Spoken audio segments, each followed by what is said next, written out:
Kembali di Apa Kabar Indonesia Pagi, pemirsa, melanjutkan pertanyaan Putri yang menggantung kepada Bang Vincent. Tadi bagaimana Bang, kalau kita melihat bagaimana kasus pelecehan seksual ataupun yang dilakukan oleh dokter ini kan dilakukan oleh oknum dokter begitu ya. Kemudian dokter memiliki kekuatan yang begitu besar untuk melakukan kejahatan seperti ini. Apakah memang bentuk hukumannya hanya 12 dalam tanda kutip maksimal 12 tahun dan hanya dimiskinkan ataupun diambil harta bendanya? Berarti tidak ada perbedaan dengan pelecehan-pelecehan seksual yang dilakukan oleh orang umum dong.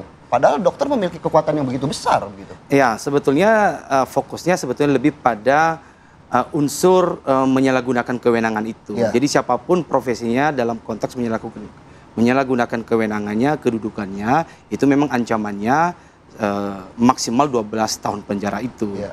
Itu dengan bisa dilakukan pidana tambahan dengan pengumuman secara publik gitu ya, dan dilakukan perampasan terhadap harta kekayaannya itu. Oke. Tetapi karena ada juga isu mengatakan soal sepertiga tersebut itu, ya, penambahan pidana sepertiga itu sebetulnya lebih pada proses perbuatan pelecehan seksual yang dilakukan dalam tahapan atau prosedur dalam tahapan melakukan penanganan, pemulihan atau pelindungan terhadap korban. Jadi ini kan bukan dalam tahapan penanganan, pelindungan dan pemulihan. Setelah kejadian berarti bahwa tambahan sepertiga itu. Iya, setelah misalnya begini, ini kan sudah ada korbannya, sudah diproses dan sedang dilakukan dalam tahapan penanganan atau pelindungan dan pemulihan begitu. Tetapi dalam proses itu ada orang yang memiliki kewenangan yang diberikan tugas untuk melakukan pemulihan itu dan melakukan pelecehan seksual, barulah orang yang melakukan itu ditambah sepertiga. Itu yang dimaksud dengan penambahan pidana sepertiga terhadap perbuatan pidana pokoknya itu gitu. Oke, kalau misalnya hukuman kebiri kimia ini sudah banyak sekali loh korban bermunculan. Misal terbukti, ini kalau kita lihat kan dari yang beredar di sosial media ini bahkan lebih dari 2-3 orang gitu, bahkan sampai asisten rumah tangga kabarnya, walaupun kita masih menunggu hasil kepolisian ya. Tapi kalau lebih banyak lagi korban yang muncul, sudah pantas nggak hukuman itu diberikan? Ya memang kalau soal hukuman kebiri ini kan masih pro dan kontra ya. Tetapi saya pikir ini juga bisa menjadi bahan diskursus kita semua ya. Kalau ini menjadi sangat fatal, apalagi pelakunya ini satu orang bisa melakukan tindak pidana pelecehan seksual yang begitu banyak korban. Nah ini bukan tidak mungkin ada tahapan sampai ke tahap kebiri itu, tetapi memang ini masih tahap pro dan kontra gitu. Kalau kita lihat dalam proses penyelidikan dan penyidikan yang dilakukan, masih fokus pada undang-undang tindak pidana pelecehan seksual ini, terutama di pasal 6C ini gitu. Nah harapan kita sebetulnya ya tadi itu selain ditetapkan tersangka, memang segera dilakukan penyitaan terhadap aset-asetnya tersebut gitu. Ya supaya ada jaminan juga kepada para korban ini ketika misalnya ini orang di penjara, kan selama ini hanya di penjara, tapi bagaimana memberikan efek jerak efek jerak dan ganti rugi juga kepada si korban gitu. Jadi kalau rumah sakit dan klinik seperti apa tanggung jawabnya? Nah tentu memang ini kan memang juga ada pidana terhadap korporasi ya, tetapi memang harus hati-hati dalam mengkaitkan dengan korporasi atau tempat dia bekerja. Apakah memang ada hubungan langsung dalam melakukan tindak pidana pelecehan seksual itu atau tidak gitu. Nah ini memang ya kita lihat karena itu dalam proses penyidikan akan terlihat apakah memang ada unsur sengaja misalnya dalam pemasangan CCTV tersebut ya. Nah apakah juga ada tujuan lain yang direncanakan oleh pemilik vaskes itu gitu ya dalam perekaman CCTV itu gitu. Yang pasti itu tidak boleh dilakukan perekaman CCTV itu meskipun tadi misalnya niatnya baik ya. Untuk membuktikan. Untuk membuktikan, tapi itu tidak boleh kecuali karena memang diatur kalau itu bermuatan seksual.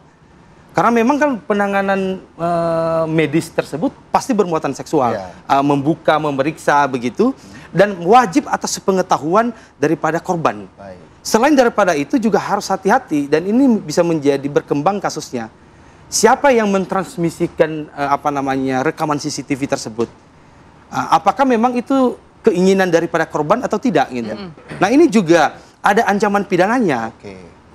Bagi yang melakukan perekaman tersebut kan tanpa, sekarang no viral no justice, Bang. betul. Itu kan Itu kan 2024. jika korbannya sendiri yang kemudian memprotes. Tapi kalau korbannya sendiri yang justru meminta untuk memviralkan atau supaya mendapatkan ya kalau memang atensi, itu keinginan daripada korban, ya berarti unsur soal perekaman itu berarti kan sepengetahuannya keinginan untuk mentransmisikan itu, menginformasikan itu kepada publik dalam rangka misalnya ya no viral no justice. Itu dalam rangka itu. Tetapi kalau itu tidak sepengetahuannya berarti kan proses mentransmisikan itu, mempublikasikan itu selain undang-undang ITE memang di Undang-Undang Nomor 12 tahun 2022 itu diatur. Itu ancamannya 4 tahun. Itu baik yang mentransmisikan maupun kepada yang melakukan perekaman. Terlebih-lebih kalau kemudian ditemukan ya tujuan melakukan perekaman itu ternyata melakukan pemerasan, melakukan ada tujuan lain yang merugikan korban. Nah, itu ancamannya 6 tahun penjara lagi. Rawan gitu. Langsung saja mungkin. Iya, saya pikir gini ya, terhadap profesi dokter dulu. Tadi saya menanggapi dari Pak Reza bahwa bisa terjadi anomali yang sangat. Karena profesi dokter ini adalah profesi yang sebenarnya penjagaan marwah, etika, dan kompetensinya itu berlapis. Jadi bahkan termasuk salah satu profesi dengan sumpah yang paling tua, yang kita kenal dengan Sumpah Hippocrates. Itu kalau kita Sumpah Hippocrates itu 400 tahun sebelum Masehi itu zaman kerajaan Romawi. Nah, kemudian diadopsi melalui Deklarasi Jenewa tahun 948, kemudian diatur di dalam peraturan nasional kita di tahun 60. Jadi ini sangat tua sekali. Ada 12 poin sumpah dokter terkini, tetapi menyangkut kasus yang kita bahas ini ada 4 perspektif.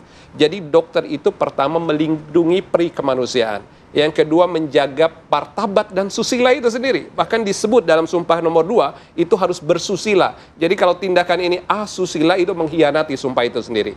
Yang ketiga dia juga harus melindungi sisi yang berkaitan dengan pelayanan kesehatan dan perlindungan nyawa. Ini yang paling esensial. Dan yang keempat menyangkut profesi dan lingkungan kerja. Nah ini semua menyangkut yang kita bahas ini terjadi potensi pelanggaran terhadap sumpah. Itu sebab andai ada yang melakukan pelanggaran ini, maka sebenarnya ini anomali.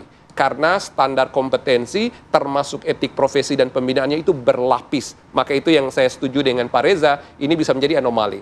Tapi bisa menjadi fenomena gunung es, tentu semua harus dengan data. Kalau memang banyak kasus desas-desus di lapangan, tapi tidak dilaporkan. Nah dalam psikologi pelayanan kesehatan memang pasien itu biasanya ignorance.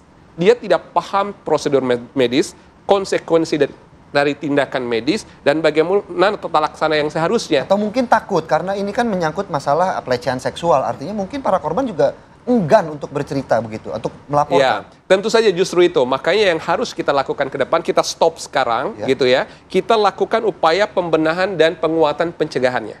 Nah itu sebab di dalam, sebenarnya sudah diatur dalam prosedur tata laksana pelayanan kesehatan itu, tidak serta-merta terjadi. Apalagi kalau praktek itu dilakukan di Vaskes.